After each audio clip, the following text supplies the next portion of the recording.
sumin suara na seble không hu nang ading hi tâu pain nang hong koy namun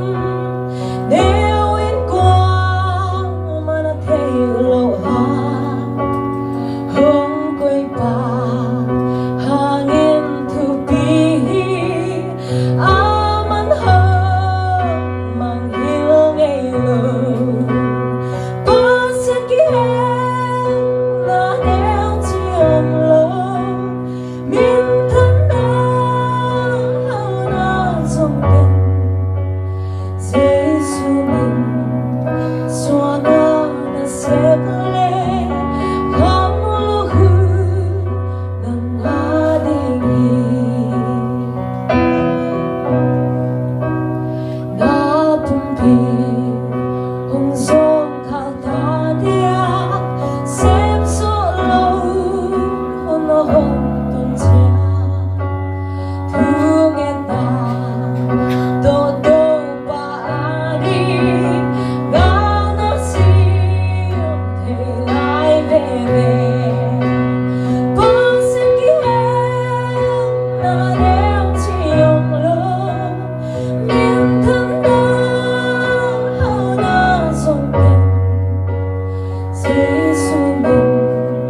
xóa na xếp lên không lo hư nang ading Litong ha sa denuncia inasem isokin siya Tinaga na sepatunga pahita hong tiyanati pasakyan na neo chiom lo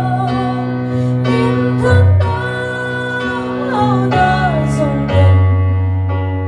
Giêsu mình xóa na xếp lên không lo hư nang ading pasakyan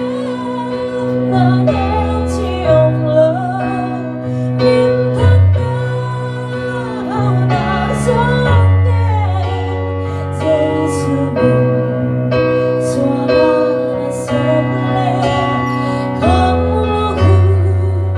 nang ading không lo hư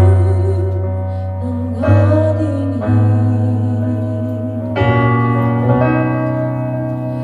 không lo hư nang ading Amin. Jadi sa pagkikon po, pinagpapang ko yan ng tahin, nagipake.